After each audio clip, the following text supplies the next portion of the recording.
The fluorescent lights above the diner buzzed like angry wasps, casting everything in a sickly yellow glow that made the chipped Formica countertops look even more tired than they were. My feet throbbed in my worn sneakers, the ones with the sole starting to peel away from the left shoe, the ones I'd been meaning to replace for 3 months but couldn't afford to. The smell of burnt coffee and grease hung thick in the air, clinging to my uniform, my hair, my skin. I'd long stopped noticing it, the way you stop noticing a constant ache. "Order up, sweetheart." Jerry's gruff voice cut through the clatter of dishes and the low murmur of late-night conversations. I grabbed the plates, meatloaf special and a burger, both swimming in grease, and plastered on the smile I'd perfected over 2 years of serving people who looked through me like I was made of glass. Tuesday nights at Murphy's Diner were usually quiet. The after-work crowd had thinned, leaving only insomniacs, truck drivers, and the occasional couple seeking greasy comfort food. I preferred it this way. Fewer people meant fewer chances to mess up, fewer reasons for Jerry to dock my already pathetic paycheck.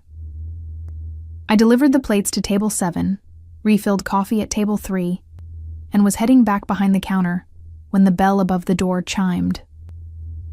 I didn't look up immediately. I'd learned not to appear too eager, too desperate for tips. But something made the air in the diner shift, like the pressure change before a storm. 3 men walked in, and suddenly Murphy's Diner felt too small. The first 2 were obviously security. Dark suits that couldn't quite hide the bulk of their builds, eyes that swept the room with professional assessment, hands that rested too casually near their jacket pockets. They moved with synchronized precision, flanking the third man like human shields. But it was him, the one in the center, who stole the oxygen from my lungs.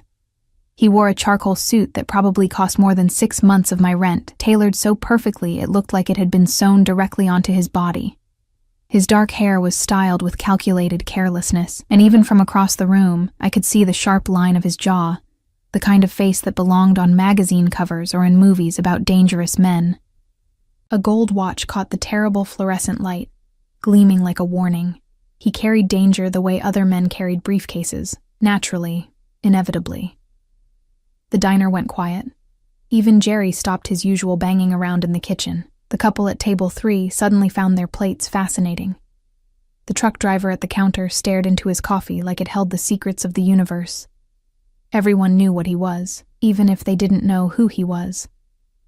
The 2 security men scanned the diner once more before one of them gave a slight nod. The man in the center moved forward, his expensive shoes clicking against the worn linoleum with each measured step. He chose a booth near the window, the one with the ripped vinyl seat I'd been meaning to suggest Jerry fix, and slid in with the fluid grace of someone who'd never questioned his right to take up space. One security guard positioned himself by the door, the other near the bathroom hallway. Both had clear lines of sight to their boss. I grabbed a menu and a glass of water, trying to ignore the way my hands wanted to shake. Rich people didn't usually come to Murphy's. Men in suits that expensive definitely didn't come to Murphy's. And men who traveled with armed security. Well, they belonged to a world I only glimpsed in movies and news reports about organized crime. My sneakers squeaked on the floor as I approached his booth. Up close, he was even more devastating and more terrifying. His eyes were dark, almost black in the diner's bad lighting, and when they lifted to meet mine, I felt pinned, catalogued, assessed in the span of a heartbeat. "Welcome to Murphy's," I said, my voice steadier than I felt. "Can I start you with something to drink?" He studied me with an intensity that made my skin prickle. Not the way men usually looked at me, the once-over that lingered too long on my chest, or the dismissive glance that said I wasn't worth their time. This was different. This was predatory interest wrapped in expensive cologne and controlled violence. "Coffee?" he said. His voice was deep, smooth, with an accent I couldn't quite place. Something European layered under American English. Black. I wrote it down, even though I'd remember. "I'll be right back with that." I could feel his eyes on me as I walked away, burning into my shoulder blades like twin points of heat. My hands trembled as I poured the coffee. Proper coffee from the fresh pot, not the burnt sludge we usually served. And I took 3 deep breaths before turning back around. The security guard near the door shifted slightly as I approached, his hand moving fractionally closer to his jacket. I pretended not to notice, focusing instead on not spilling the coffee as I set it down on the table. "Have you decided what you'd like to eat?" I asked, pulling out my order pad. "What's good here?" He picked up the coffee cup with long, elegant fingers. No wedding ring, I noticed, then immediately wondered why I'd looked. "Honestly?" The word slipped out before I could stop it. "Nothing's great, but the apple pie is decent if you want dessert, and the breakfast food is usually safe no matter what time of day." The corner of his mouth twitched, not quite a smile, but something close to it. Honest. How refreshing. He had a small scar above his left eyebrow, barely visible. Another one traced along his jawline, disappearing beneath his collar. These weren't the scars of accidents or childhood mishaps. These were the marks of violence, survived and conquered. "I'll have the eggs, scrambled. Wheat toast, dry." I wrote it down, acutely aware that he was still watching me. "Anything else?" "Your name." The question, or was it a command, caught me off guard. "It's on my tag. I prefer to hear it from you." I swallowed hard. "Elena. Elena Morrison." "Elena." He said it slowly, like he was tasting each syllable. "Italian?" "My mother's side. I never knew her." Why was I telling him this? I never told customers anything personal. "I'll get your order in." I fled back to the kitchen, my heart hammering against my ribs. Jerry gave me a strange look as I clipped the order ticket. "You know who that is," he whispered, his face pale beneath his perpetual cook's flush. "Should I?" "That's Konstantin Volkov." Jerry's voice dropped even lower. "He owns half the city, the half that doesn't appear on any legal documents." My stomach dropped. Yeah, Jerry's eyes darted toward the dining room. "He's exactly what you think he is. Don't say anything stupid. Don't ask questions. And for God's sake, don't spill anything on him." I nodded, my mouth too dry for words. Konstantin Volkov. I'd heard the name before, whispered in the same tones people used for natural disasters and terminal diagnoses. He was the shadow king of the city's underworld, the man who controlled everything from the docks to the downtown high-rises, whose word was law in a system that existed parallel to, and often above, the official one. And I was serving him eggs in a diner that failed health inspections. I busied myself with other tables while Jerry cooked, but I could feel Konstantin's presence like a physical weight, pressing against my awareness no matter where I moved in the diner. The couple at table 3 asked for their check in hushed voices and left without finishing their meals. The truck driver abandoned half his pie. Within 15 minutes, Murphy's had emptied of everyone except Konstantin, his guards, and me. The eggs were ready.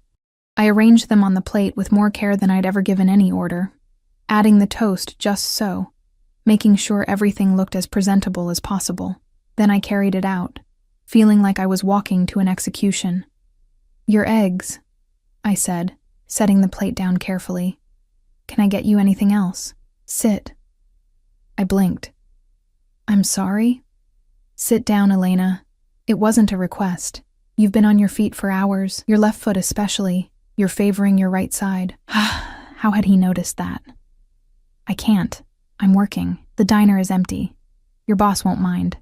His eyes flicked toward the kitchen, and I knew without looking that Jerry had made himself scarce. "Sit." My legs folded before my brain could fully process the command, and I found myself sliding into the booth across from him. This close, I could smell his cologne. Something dark and expensive that probably had a French name I couldn't pronounce. Beneath it was something else, something dangerous. Gun oil, maybe, or just the scent of power. "You're tired," he observed, cutting into his eggs with surgical precision. "You work too much." "I work enough to pay my bills." The defensive edge in my voice surprised me. Not all of us have choices. Everyone has choices, Elena. Some just have more palatable options than others. He took a bite, chewed thoughtfully. "These are good. Thank you for the honest recommendation." I didn't know what to say to that, so I stayed silent, watching him eat with the kind of precise manners that spoke of expensive boarding schools or brutal military training, maybe both. "Why do you work here?" he asked suddenly. "Because they hired me." That's not an answer. It's the only answer I have.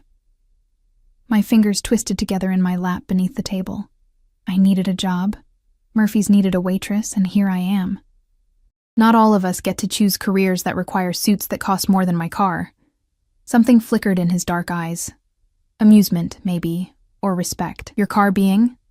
A 2005 Honda Civic with a broken air conditioner and a passenger door that won't lock. And yet you're still here, still working, still surviving. He set down his fork, his attention now fully on me. That requires strength, I laughed. A sharp, bitter sound. Or just desperation. Perhaps they're the same thing. Before I could respond, one of his guards approached the table, leaning down to whisper something in Constantine's ear. His expression didn't change, but something shifted in the air around him. A subtle tightening that spoke of danger moving beneath a calm surface. He pulled out his wallet. Leather, probably Italian, and extracted several bills. $100 bills. He laid them on the table, far more than the meal cost. "Keep the change," he said, sliding out of the booth with that same fluid grace. "I can't. This is too much." "You can. And it's not." He buttoned his suit jacket with one hand, a gesture so smooth it seemed automatic. "Thank you for your honesty, Elena Morrison. It's a rare quality." He moved toward the door, his guards falling into formation around him. I should have stayed in the booth. I should have let him walk out of my life and back into whatever dark world he inhabited. I should have counted my unexpected tip and forgotten his face, but something made me stand. Something made me follow. I pushed through the diner door just as Constantine stepped off the curb. His attention on his phone, his guards flanking him but focused on a black SUV pulling up to the corner. The street was mostly empty, the late hour keeping traffic light. That's when I saw it. The car came from nowhere, a sedan with its lights off, engine roaring as it accelerated down the street. It was heading straight for Constantine, who stood in the space between the curb and the parked cars, still absorbed in whatever message he was reading. I didn't think, didn't calculate, didn't consider the insanity of what I was about to do. I lunged forward, my hand shooting out to grab his arm, my body weight pulling him backward with a force born of pure adrenaline and terror. "Move!" We tumbled together, my fingers gripping the expensive fabric of his suit, my body colliding with his as we crashed back onto the sidewalk.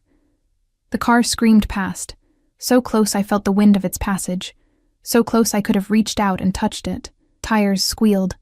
The sedan fishtailed around the corner and disappeared into the night, its engine fading into the distance like a retreating predator. For a moment, everything was silent, except for my ragged breathing and the pounding of my heart. I was lying half on top of Konstantin Volkov, my hand still fisted in his suit jacket, my face inches from his chest. I could feel his heart beneath my cheek, steady, controlled, not racing like mine. Then hands grabbed me, rough, urgent hands that pulled me up and away. The guards had erupted into action, weapons drawn, radios crackling with urgent commands. One held me at arm's length while the other helped Constantine to his feet, their voices sharp with questions I couldn't process. Constantine stood slowly, brushing off his suit with movements that seemed almost casual. But his eyes had gone flat and cold, empty of anything remotely human. He looked at the corner where the car had disappeared, then at his guards, and something passed between them that needed no words. Then he looked at me. I was shaking now, the adrenaline draining away and leaving me hollow. My uniform had a tear at the knee. My hands were scraped from the sidewalk, and I had just saved the life of the most dangerous man in the city. "Get her inside," Constantine said quietly. "Now."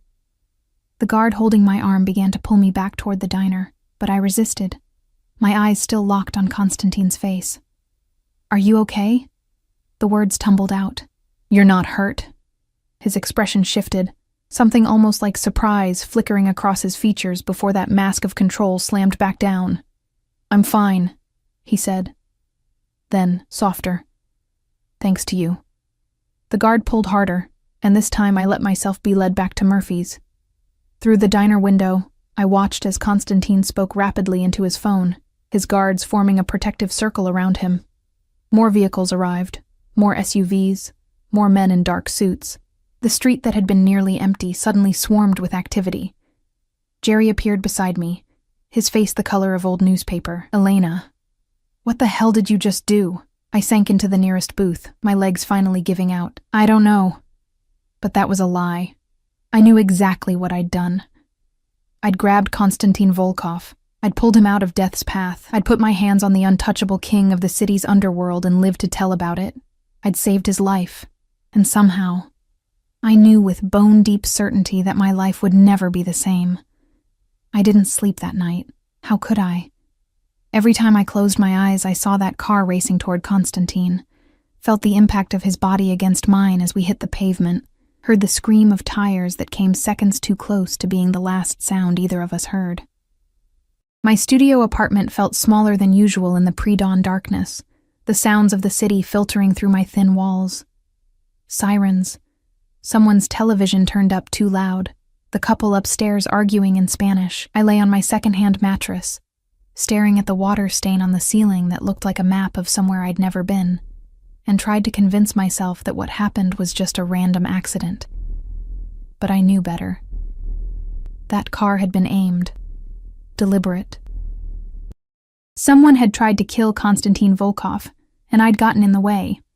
My phone buzzed on the milk crate I used as a nightstand. A text from Jerry. Take the day off. Paid. Don't argue. Jerry never gave paid days off. In 2 years, I'd worked through a stomach flu, a sprained ankle, and the anniversary of my father's death. I texted back, "Why?" His response came immediately, "Because I said so. Rest. You earned it."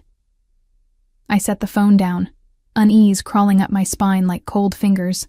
Through my window, the sky was beginning to lighten, that ugly gray that came before sunrise, when the city looked tired and mean. I should have felt relieved about the unexpected day off.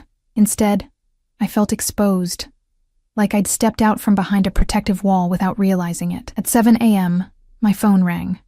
Unknown number. I stared at it for 3 rings before answering.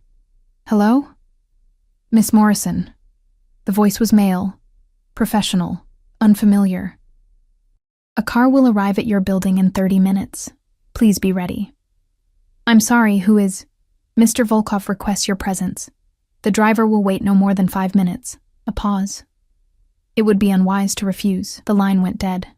My hands were shaking again, just like they had last night. I looked around my apartment, at the thrift store furniture, the stack of unpaid bills on my counter, the single photograph I owned of my father, taken before the cancer made him unrecognizable. This was my life. Small, quiet, invisible, safe. And now, Konstantin Volkov was sending a car for me. I dressed in the only decent clothes I owned. A simple black dress I'd bought for job interviews, paired with the cardigan I wore when the diner's air conditioning worked too well.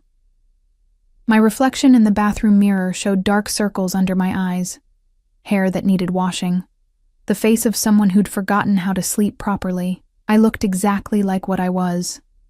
A woman out of her depth.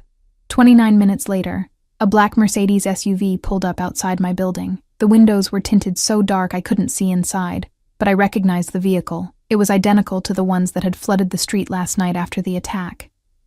I grabbed my purse and headed downstairs, my heart hammering with each step. The driver was already waiting by the rear passenger door, a thick-necked man in a dark suit whose eyes swept the street with practiced efficiency before settling on me.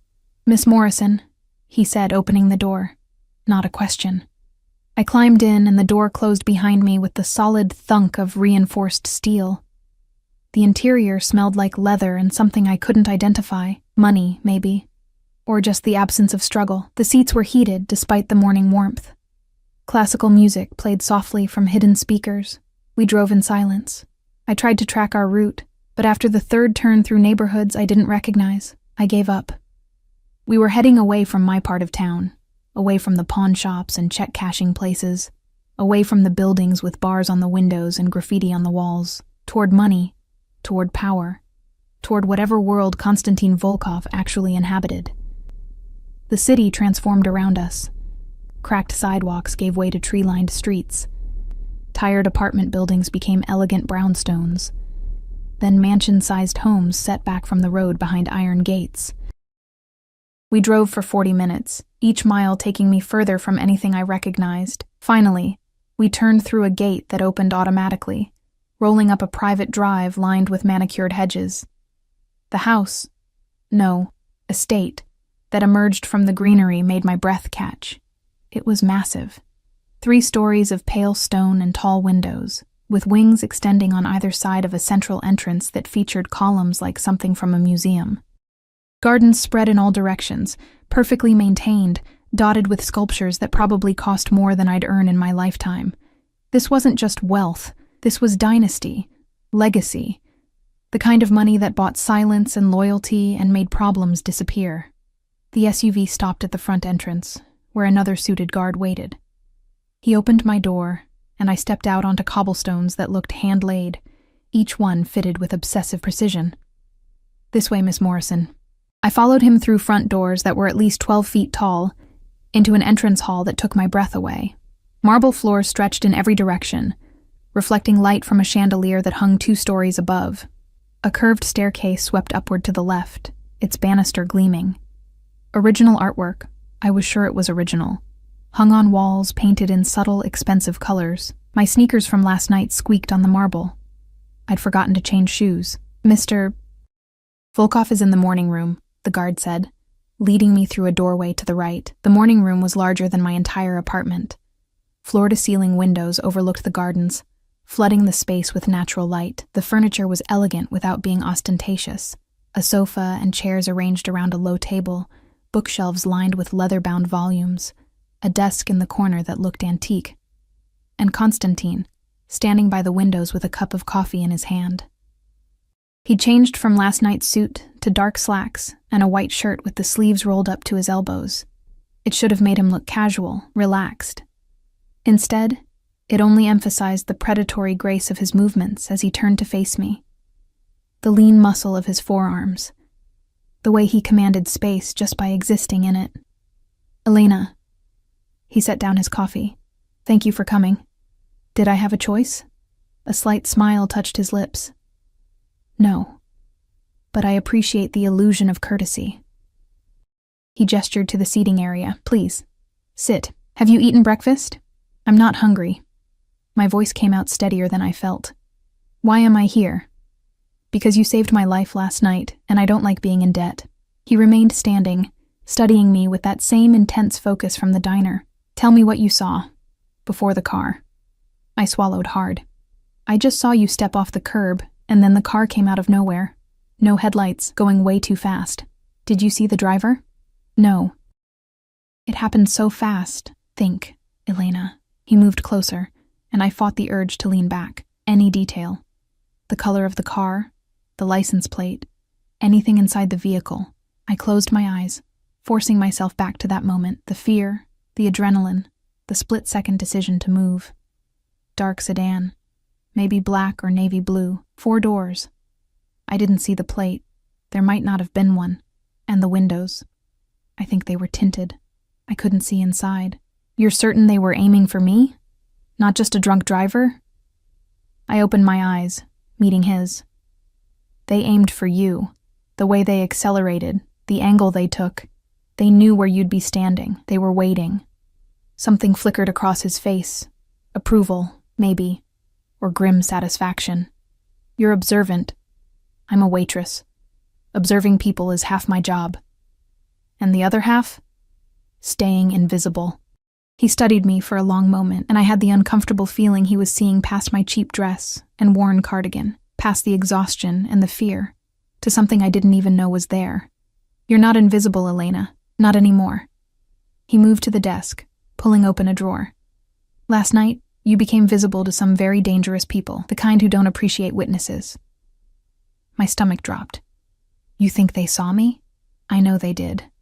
I have people reviewing security footage from the surrounding buildings. You're clearly visible pulling me out of the street." He extracted something from the drawer. A phone, sleek and expensive looking, which means you're now a target. The room suddenly felt too small despite its size. "I should go to the police." "The police can't help you." His voice was flat, final. "Half of them are on various payrolls, including mine. The other half lack the resources to protect you from the kind of people who make assassination attempts in broad view of my security detail." "Then what am I supposed to do?" The fear I'd been holding back crept into my voice. "I can't just disappear. I have a job, rent, a life. Had." He moved closer, holding out the phone. As of last night, your old life became untenable. This is your new phone, encrypted, untraceable. My personal number is already programmed in, along with numbers from my security chief and my driver. You'll carry it at all times. I stared at the phone like it was a snake. I don't want your phone. What you want is irrelevant. Someone tried to kill me, and you stopped them. That makes you either an asset or a liability. His eyes locked onto mine, and I saw the ruthlessness beneath the expensive polish. I prefer assets. I'm not part of your world. You became part of my world the moment you grabbed my arm. He set the phone on the table between us. Your apartment is being watched by my people for your protection. By others, for less benign purposes. You can't go back there. Not safely. The walls were closing in. My lungs felt too small. Where am I supposed to go? Here. The word hung in the air like a verdict. You'll stay in the East Wing. Full security, full accommodations, anything you need. Consider it protective custody. Protective custody. I laughed, but it sounded hysterical even to my own ears. You mean prison? I mean safety. He moved even closer, and I could smell that same dark cologne from last night.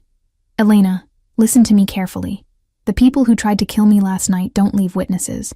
They're thorough, professional, and they won't hesitate to eliminate anyone who might identify them. You have two choices: accept my protection or die within the week.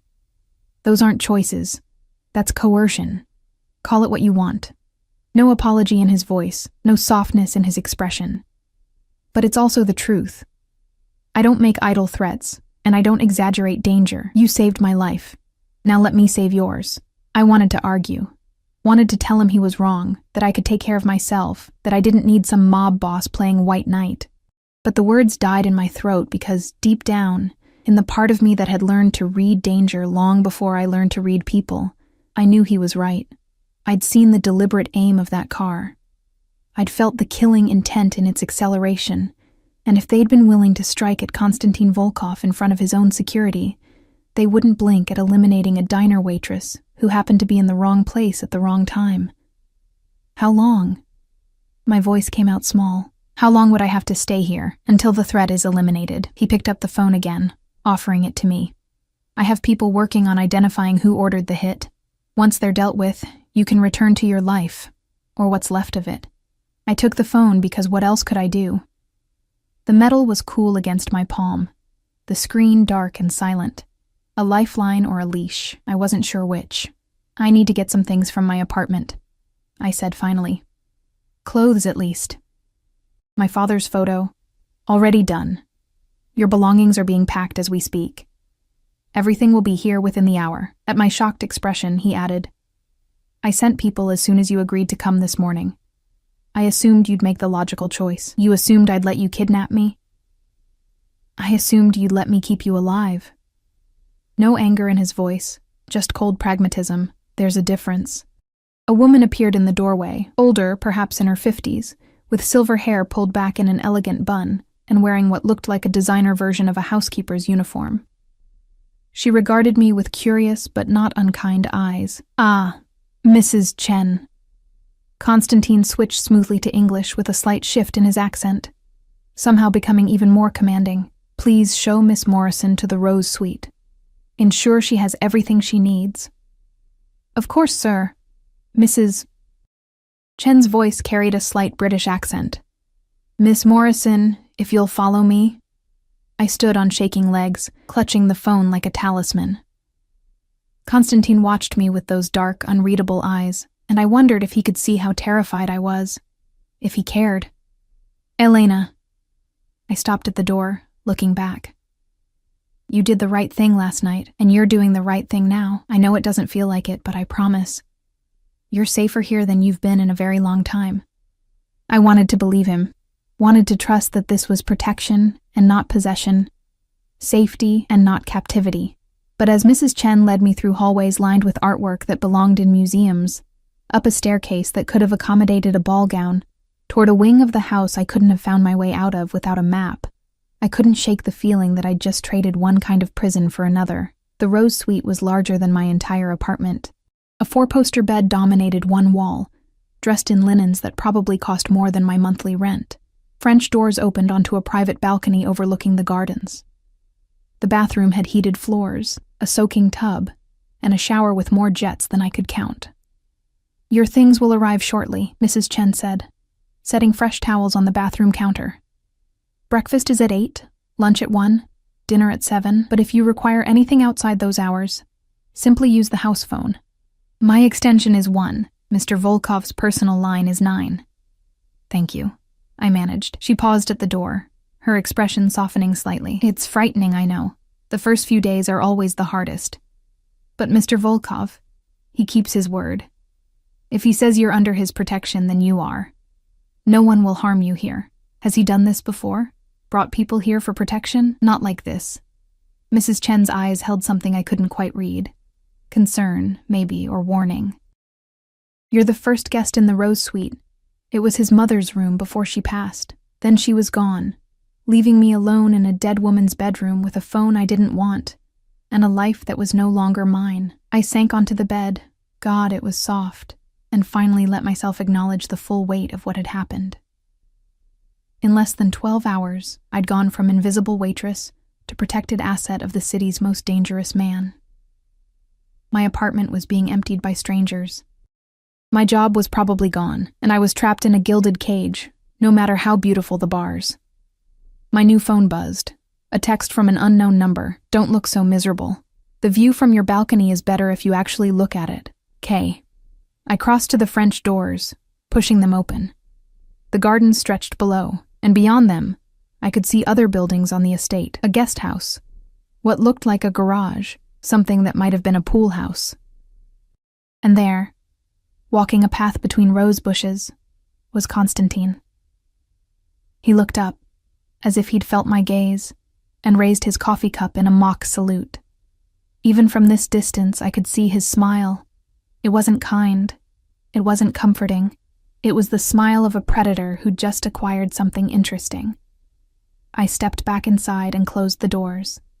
"Welcome to your new life, Elena Morrison. Population, 1 waitress and the man who now owned her." 3 days passed in my golden prison, and I learned the rhythms of Konstantin Volkov's world. He left early each morning, 6 a.m., his motorcade of black SUVs rolling down the drive before most people had their first coffee. He returned at varying hours, sometimes for lunch, sometimes not until after dark. When he was home, the house hummed with activity, phones ringing, men in suits arriving for meetings behind closed doors, conversations in multiple languages that drifted through the halls like smoke. When he was gone, the estate felt like a museum, beautiful, silent, and utterly devoid of life. Mrs. Chen brought my meals on trays when I refused to come downstairs. She didn't comment on my self-imposed isolation, just left the food and took away the barely touched plates from before. The boxes from my apartment sat unopened in the corner of the Rose Suite. I couldn't bring myself to unpack them. Unpacking meant accepting this was real, that this was happening, that I actually lived here now. On the 4th morning, someone knocked on my door. Not the soft, deferential knock of Mrs. Chen, but a firm, commanding rap that made my spine straighten automatically. "Miss Morrison." A man's voice, unfamiliar. "Mr. Volkov requests your presence in his office. Now." I'd been wearing the same yoga pants and oversized sweater for 2 days. My hair was in a messy bun that hadn't been intentionally messy. I looked at my reflection in the bathroom mirror and barely recognized the woman staring back. Pale, hollow-eyed, like a ghost haunting her own life. "Give me 10 minutes, I called out. I showered quickly, dressed in jeans and a simple blouse from the boxes I'd been ignoring, and attempted to make myself look like someone who hadn't spent 3 days spiraling into despair. The result was mediocre at best, but it would have to do. The guard outside my door, a different one from before, but wearing the same dark suit, same professional neutrality, led me through the house. In daylight, I could see details I'd missed on my arrival.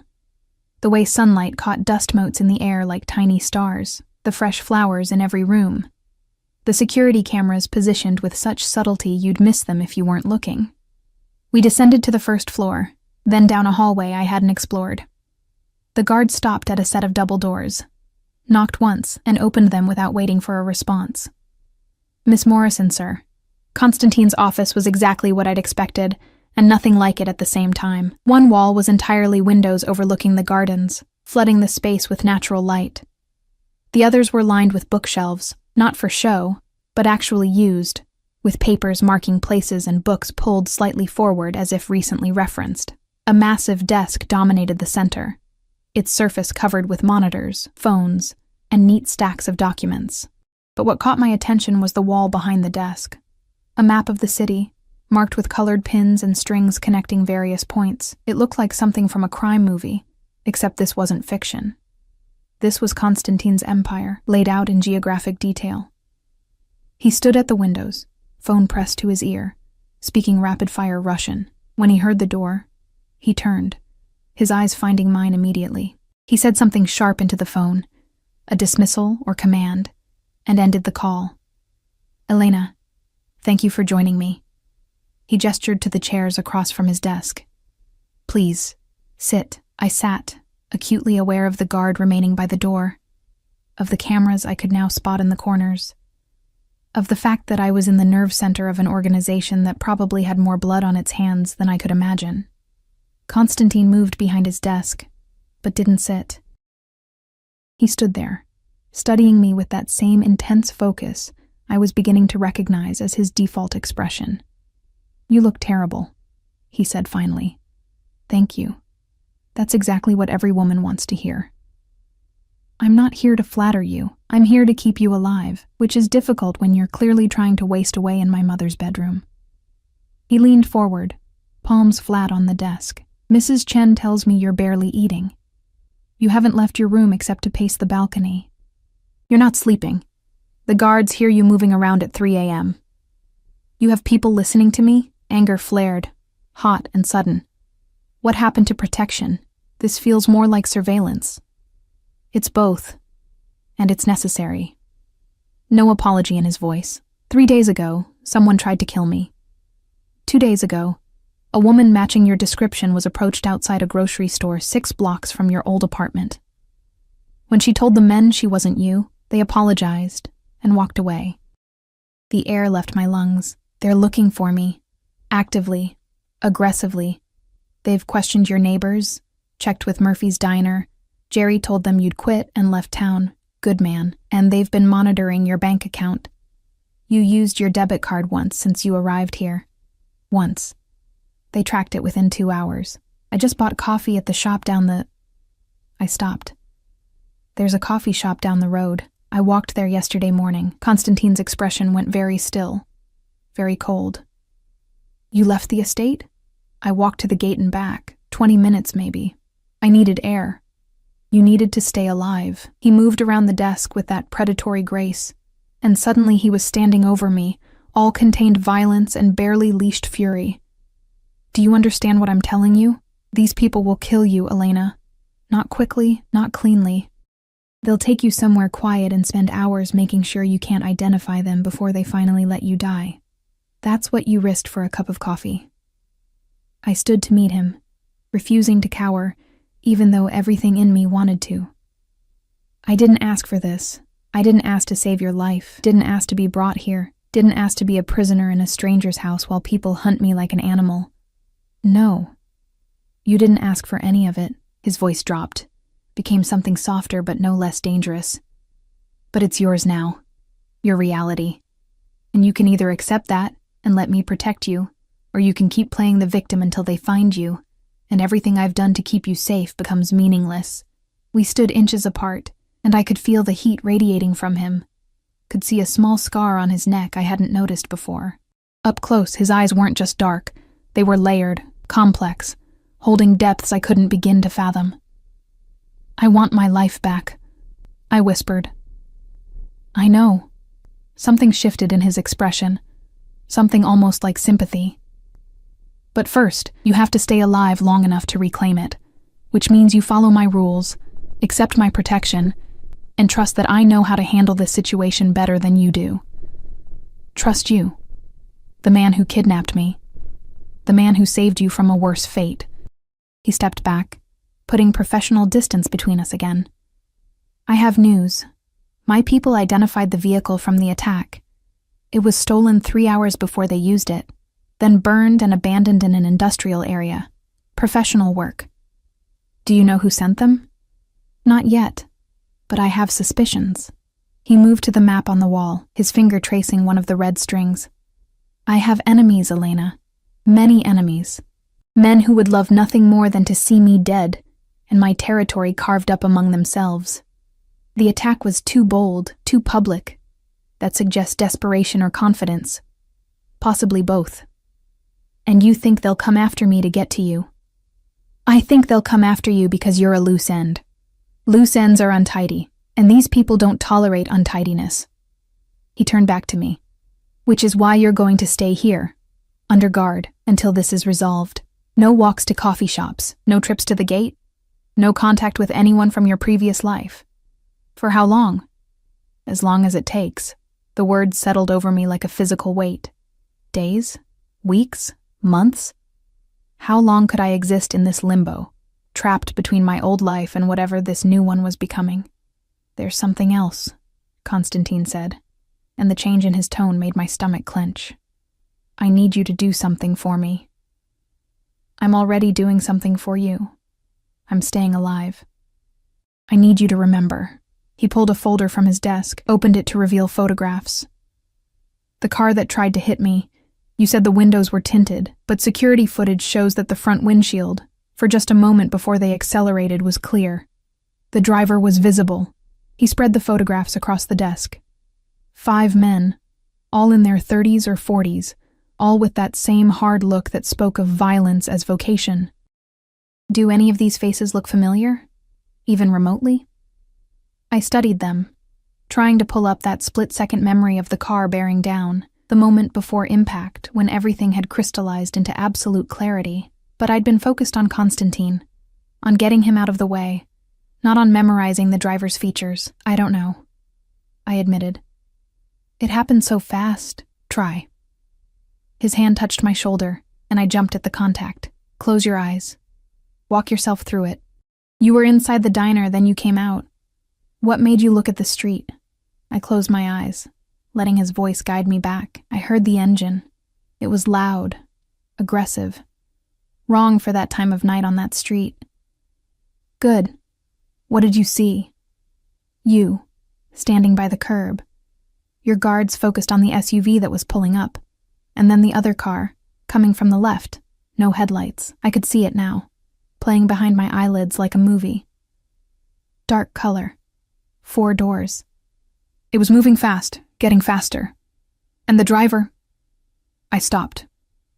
There was something there, just at the edge of my memory.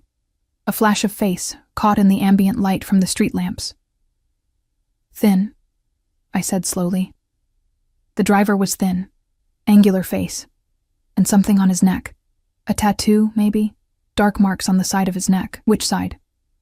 Left. His left side. I opened my eyes. That's all I saw. I'm sorry. But Constantine was smiling, a real smile this time, sharp and satisfied. He pulled one photograph from the pile, holding it up. This man, Viktor Sokolov. He has a tattoo of a spiderweb on his left neck. He's an enforcer for the Bratva, the Russian Brotherhood. They've been trying to move into my territory for the past 6 months. The photograph showed a man exactly as I'd described, thin, with sharp cheekbones and cold eyes, and there, visible above his collar, was the edge of a dark tattoo. That's him, I whispered. I'm almost certain. Almost isn't certain in a court of law, but it's good enough for me. Constantine pulled out his phone, sent a rapid text. My people will find Victor, and when they do, he'll tell us who gave the order. What will you do to him? He looked at me, and for a moment the mask slipped, revealing something cold and ancient beneath the civilized veneer. What needs to be done? This is my world, Elena. It's not clean, it's not pretty, and it doesn't follow the rules you're used to. But it has its own justice, and Viktor Sokolov is about to receive his. I should have been horrified, should have been appalled at the casual promise of violence in his voice.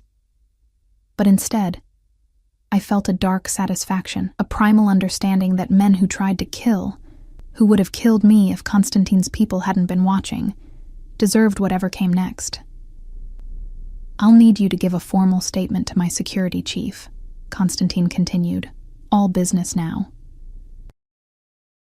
Everything you remember about that night, no matter how small, details you think are irrelevant might be the key to identifying others involved. Okay. The word came out smaller than I intended. He studied me for a long moment, and when he spoke again, his voice had softened fractionally. You're doing well, Elena.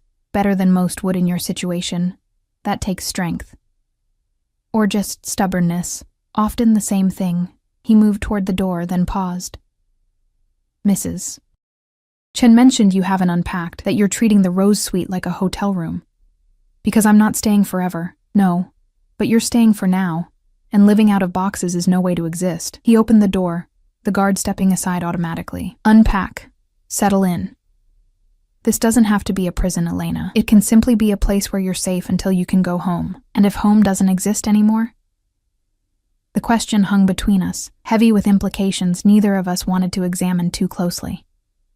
Then we'll build you a new one, he said quietly. But first, we keep you breathing. He left, taking his guards with him, and I was alone in his office with photographs of dangerous men and a map of an empire built on blood and power. Through the windows, I could see the gardens stretching toward manicured perfection, everything controlled, everything in its place, just like me. I returned to the Rose Suite, and for the first time since arriving, I opened the boxes from my apartment. My clothes, my books, my father's photograph in its cheap frame. The accumulated debris of a small life, now transplanted to a room worth more than everything I owned combined. I hung my dresses in a closet bigger than my old bathroom. I placed my father's photo on the nightstand, his smile frozen in time, forever healthy, forever happy. I arranged my few books on the shelf, their worn spines looking shabby next to the leather-bound volumes that came with the room. And when I was done, when my life had been absorbed into this space like a drop of water into an ocean, I sat on the edge of the bed and finally let myself cry. For my father, dead 3 years and still missed every day. For my life, small and simple and mine, now gone. For the girl I'd been 4 days ago, who thought her biggest problem was worn-out sneakers and unpaid bills.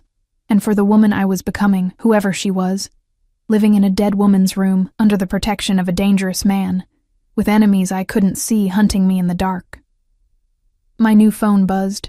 A text from Constantine. Dinner tonight. 7 p.m. Dining room. Not a request. I typed back. What if I say no? His response came immediately. Then I'll have your dinner brought to you, along with a reminder that isolation serves no one. 7 p.m. Elena. Be there. I stared at the phone, at this device that had become my leash to him, and made a decision. If I was going to survive this, really survive it, not just physically but mentally, I couldn't hide in this room forever. I couldn't let fear make me smaller than I already felt. At 6:55 p.m., I changed into the black dress I'd worn on my first day here, the only thing I owned nice enough for what I assumed would be a formal dining room. I brushed my hair until it shone, applied the single tube of lipstick I owned, and looked at my reflection. I looked like a girl playing dress-up in a world she didn't belong to. But I'd been invisible my whole life. Maybe it was time to be seen. I opened my door at exactly 7 p.m. and found a guard waiting to escort me downstairs. Whatever came next, I would face it. I had no other choice. The dining room was absurdly grand. A table that could seat 20, positioned beneath another crystal chandelier that cast prismatic light across walls adorned with oil paintings of people I didn't recognize. But only 2 places had been set, one at the head of the table and one to its right, creating an island of intimacy in all that space. Constantine stood by the windows, wearing dark slacks and a charcoal sweater that somehow made him look both more casual and more dangerous. He turned when I entered, and something flickered in his eyes as he took in my appearance. You came, he said. You didn't leave me much choice. There's always a choice. He moved to pull out the chair to his right. You could have refused and stayed hungry in your room. The fact that you're here suggests curiosity at minimum. I sat, hyper-aware of his proximity as he pushed the chair in. His cologne surrounded me, that same dark, expensive scent that I was beginning to associate with him specifically. Or maybe I was just tired of eating alone, I said. That too. He took his seat at the head of the table, close enough that I could have reached out and touched him if I'd wanted to. Wine? I don't drink. A woman of discipline. Rare. He poured himself a glass from the bottle already open. Red, probably worth more than my monthly rent had been. Mrs. Chen prepared something special tonight. She's convinced you need feeding up. As if summoned, Mrs. Chen appeared with the first course, a soup that smelled like heaven, garnished with fresh herbs and a drizzle of something that caught the light. She set it before me with a small smile. Butternut, squash, and sage, she said. Comfort food for difficult times. Thank you, I managed, overwhelmed by the simple kindness in her voice. We ate in silence for a few minutes, and I had to admit the soup was extraordinary, rich, perfectly seasoned, the kind of thing I'd never have been able to afford in my old life.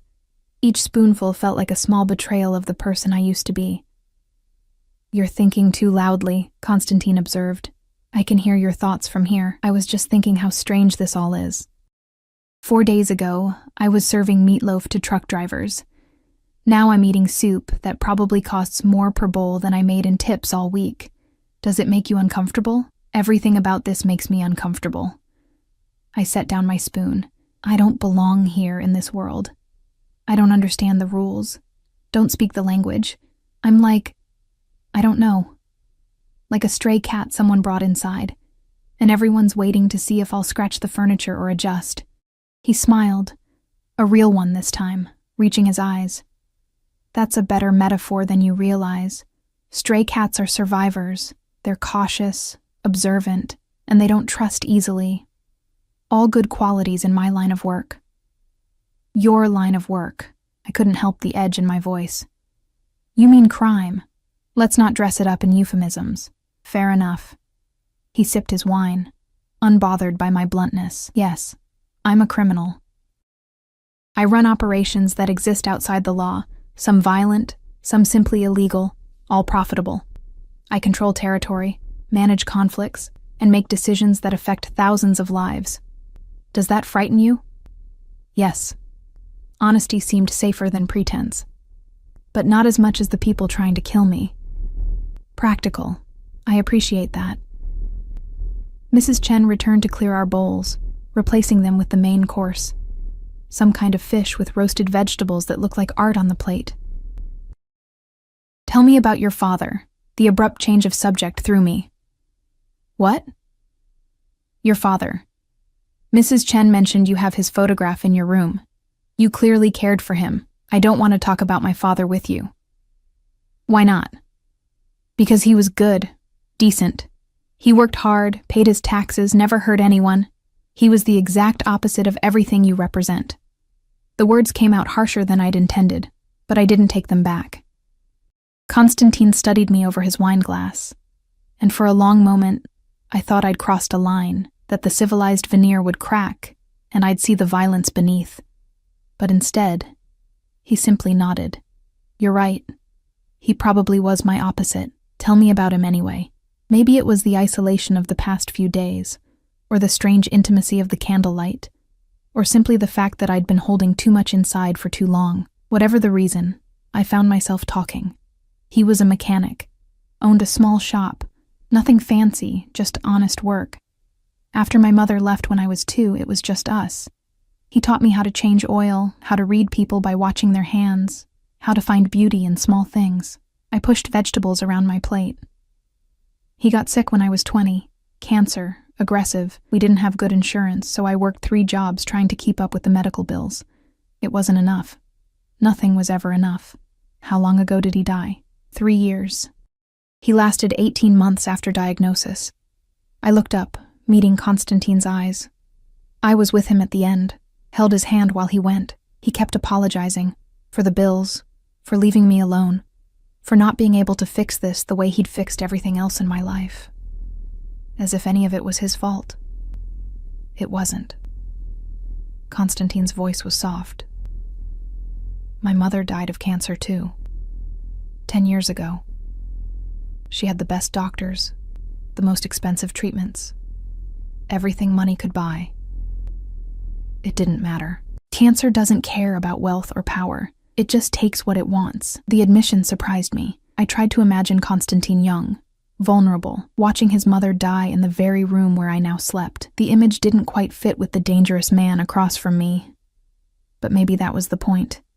Maybe we all wore masks, hiding our wounds beneath whatever armor we could find. Is that why you put me in her room? I asked. Some kind of, I don't know, penance? No. I put you there because it's the safest room in the house.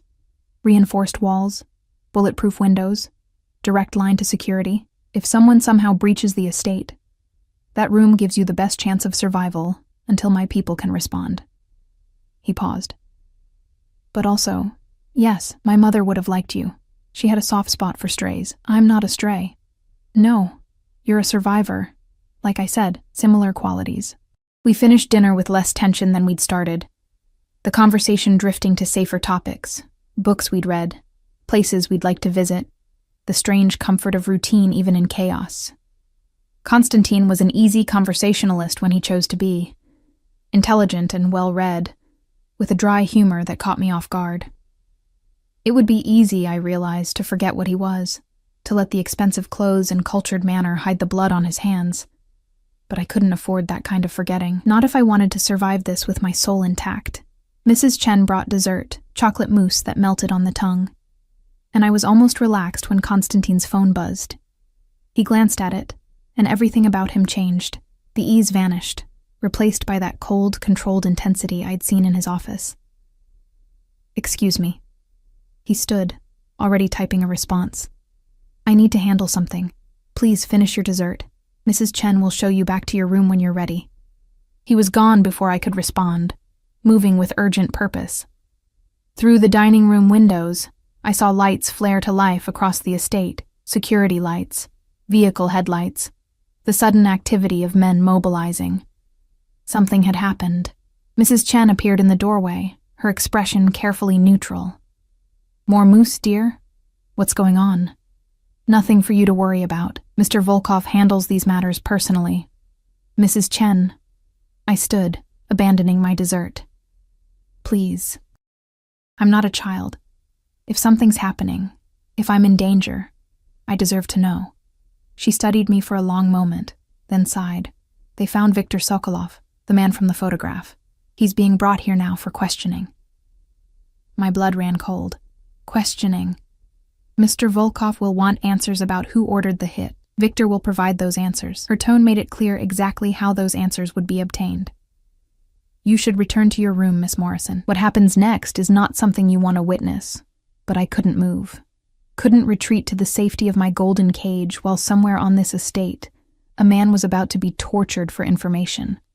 A man who'd tried to kill Constantine, yes, but also a man who was human, who would scream and bleed and break. Because of me. Because I'd identified him from a split-second glance.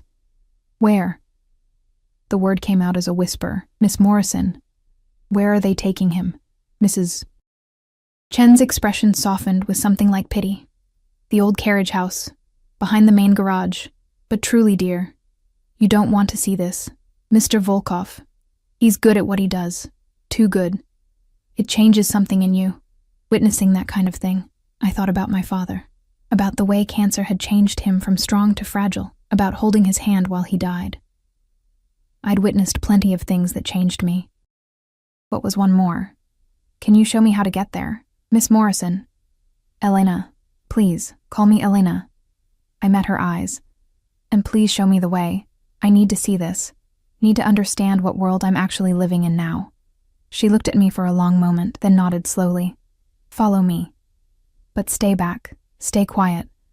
And for God's sake, don't let Mr. Volkov know you're there. He won't appreciate the audience." We moved through the house. Mrs.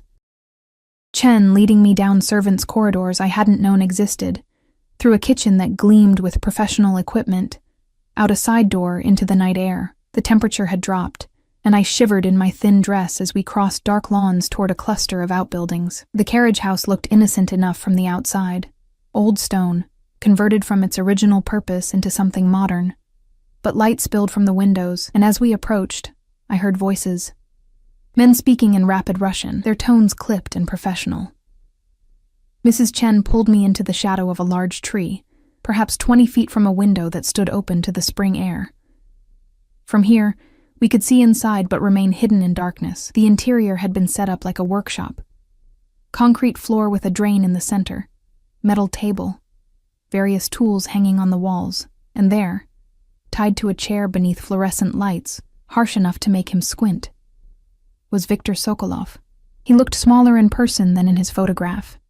Thin, yes, with that angular face and dead eyes, but also somehow diminished. Blood trickled from his nose, and one eye was already swelling shut. Two of Konstantin's men flanked him, silent and menacing, and Konstantin stood in front of him, jacket removed, sleeves rolled up, looking more dangerous than I'd ever seen him. Viktor. His voice carried through the open window, conversational, almost friendly. I'm going to ask you questions. You're going to answer them truthfully. If you lie, or if you refuse to answer, my associates will encourage your cooperation. Do you understand? Viktor spat blood onto the concrete. Fuck you, Volkov. That's not an answer. Konstantin nodded to one of his men, who moved forward with casual efficiency and drove a fist into Viktor's stomach. The Russian doubled over as much as his restraints allowed, gasping for air. I flinched, and Mrs. Chen's hand found mine in the darkness, squeezing gently. Let's try again, Konstantin said. Who ordered the hit on me? Silence. Except for Viktor's labored breathing. Another nod. Another blow. This one to the ribs. I heard the crack of bone even from where we stood. Viktor, this can be quick, or it can be very, very slow. The choice is yours. Konstantin crouched down, bringing himself to eye level with his prisoner. You're already dead. You know that. The moment you took that contract, you signed your death warrant. But how you die, that's still negotiable. Answer my questions and I'll make it quick, clean, refuse, and we'll be here all night. And by morning, you'll be begging me to pull the trigger. You think you're so powerful, Viktor wheezed. But you're bleeding territory, losing control. The Bratva is coming, Volkov, and there's nothing you can do to stop it. The Bratva sent you? A painful laugh. The Bratva doesn't need to send anyone. You're destroying yourself, letting emotion cloud your judgment. Bringing that waitress here. Everyone knows about her now. Everyone sees the weakness. Konstantin's expression didn't change. But something in the air shifted, became colder. What did you just say? The girl. Viktor grinned through bloody teeth. Your new pet. The one who saved you. Word on the street is you're keeping her here, protecting her like she's precious. That's not the Konstantin Volkov I knew. That's a man who's lost his edge. Konstantin stood slowly, and even from a distance I could see the violence coiling in his body, ready to strike. Is that why they sent you? To test me? To see if I'd grown soft? They sent me because you're vulnerable. And your obsession with that girl proves it. The next few minutes were brutal, systematic, professional. Konstantin's men worked Viktor over with clinical precision, while Konstantin watched, occasionally asking questions, occasionally nodding for them to continue. I wanted to look away, wanted to run back to my room and pretend I'd never seen this, but I forced myself to watch, to understand that this was the price of the protection I'd accepted. This was who Konstantin Volkov really was. Finally, Viktor broke. The words came tumbling out, names, locations, details of the Bratva's plans to move against Konstantin's operations. He talked about the hit, about the backup assassins waiting if he failed, about the larger war brewing in the shadows of the city, and through it all, Konstantin listened with absolute focus, absorbing every detail, filing it away in that sharp mind behind his cold eyes. When Viktor had nothing left to tell, when he slumped in his chair broken and gasping, Konstantin pulled a gun from the small of his back. The movement was smooth, practiced, inevitable. Thank you for your cooperation, he said quietly.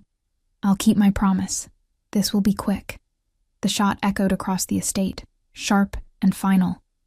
Viktor's body jerked once, then went still. I must have made a sound, a gasp, maybe, or just a sharp intake of breath, because Konstantin's head snapped toward the window, toward where Mrs. Chen and I stood hidden in shadows. For a moment, our eyes met across the distance. Even in the darkness, I knew he could see me. Knew he understood I'd witnessed everything.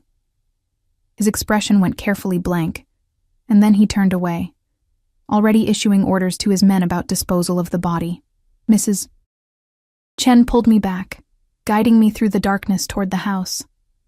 I moved automatically, my mind still processing what I'd seen. The casual brutality, the calculated violence, the man I'd had dinner with, conversing about books and dead mothers, transforming into something cold and merciless and utterly foreign. We reached my room in silence. Mrs. Chen squeezed my hand once more before leaving me alone with my thoughts and the darkness. I didn't sleep that night. How could I? Every time I closed my eyes, I saw Victor's broken body, heard the echo of that final gunshot, remembered the absolute lack of hesitation in Constantine's movements. At 3 a.m., my phone buzzed. A text from Constantine, "We need to talk. My office. Now." I almost didn't go, almost stayed in bed and pretended I hadn't seen the message, but we both knew that wouldn't work. We both knew we'd crossed some invisible line tonight, and there was no going back. I dressed and made my way downstairs. No guard to escort me this time. I knew the way now, had learned the rhythms of this house, the layout of my cage. Constantine's office was lit by a single lamp on his desk. He stood by the windows, staring out at the dark gardens, a glass of whiskey in his hand. He didn't turn when I entered. "You weren't supposed to see that," he said quietly. "I know. Mrs. Chen shouldn't have taken you there." "I made her. I insisted." I moved further into the room, stopping a few feet behind him. "I needed to see who you really are. And now you know." He finally turned, and in the low light, his face looked older, harder. "I'm exactly what you accused me of being. A criminal, a killer, a man who handles problems with violence because that's the language my world speaks. You killed him." "Yes." Without hesitation. "Because hesitation in my business gets you killed." He drained his whiskey, set the glass down with careful control. Victor was a dead man the moment he took that contract. If I'd let him live, let him report back to his masters, it would be seen as weakness. More would come, and they wouldn't stop with me. They'd come for everyone in this house, including you. So you killed him to protect me. I killed him to protect my interests. You're just part of those interests now. His eyes found mine, and I saw something raw there, something almost like pain. "I told you this world isn't clean or pretty, Elena. You insisted on seeing it anyway. Now you have, and you can't unsee it. Can't go back to whatever illusions you had about who I am or what I do." He was right. The man who'd poured wine at dinner, who'd spoken gently about his mother, who'd shown me kindness in his own strange way. He was the same man who'd orchestrated torture and pulled the trigger without mercy. Both versions were real. Both were Constantine. And somehow, impossibly, I wasn't running. "The things Victor said," I ventured, "about you being vulnerable because of me, was he right?" Constantine laughed, a harsh, bitter sound, perceptive, even under duress. "Yes, he was right, by bringing you here, by making your protection visible. I've shown the world that I care about something beyond power and territory. In my position, caring is weakness. Weakness is fatal. Then why did you do it?" The question hung between us. He could have lied, could have said it was pure strategy, that I was simply a witness he needed to keep alive. But instead, he moved closer. Close enough that I could smell gunpowder beneath his cologne, could see the exhaustion in the lines around his eyes. "Because when you pulled me out of that street," he said quietly, "you didn't think about who I was or what I could do for you. You just saw someone about to die and acted. No calculation, no angle, pure instinct to save a life." His hand lifted, almost touching my face before dropping back to his side. "I haven't met anyone like that in a very long time, maybe ever. And I couldn't—" He stopped, jaw clenching. "I couldn't let them kill you for that, for being good in a world full of people like me." The admission stripped something raw between us.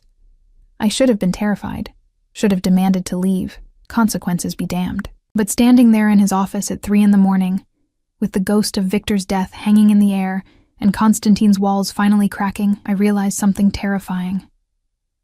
I didn't want to leave. Not yet. Maybe not ever. The next 2 weeks passed in a strange, suspended reality. Konstantin's people dismantled the Bratva's operation with surgical precision. I heard whispers from the guards, caught fragments of phone conversations in languages I didn't understand. Safe houses raided, territory reclaimed, messages sent that required no translation. Stay away from what's mine. And I was his, apparently. That's what Victor had called me. Konstantin's pet. His weakness. But I didn't feel weak anymore. Konstantin had given me access to the estate's full facilities. The library with its thousands of books. The gym with equipment I didn't know how to use. The gardens where I could walk for hours without seeing the same flower twice. Guards followed at a discreet distance. Always present, but never intrusive. I'd stopped thinking of them as jailers and started seeing them as what they were. Protection. We had dinner together most evenings. Sometimes we talked about nothing. Weather, books, the mundane details of existence. Sometimes we sat in comfortable silence, two people learning to occupy the same space without collision. And sometimes, late at night when guards changed shifts and the house settled into darkness, he'd text me from whatever room he was working in, and I'd find myself wandering down to his office where we'd talk until dawn threatened the horizon. He never touched me, never crossed the invisible line between protection and possession.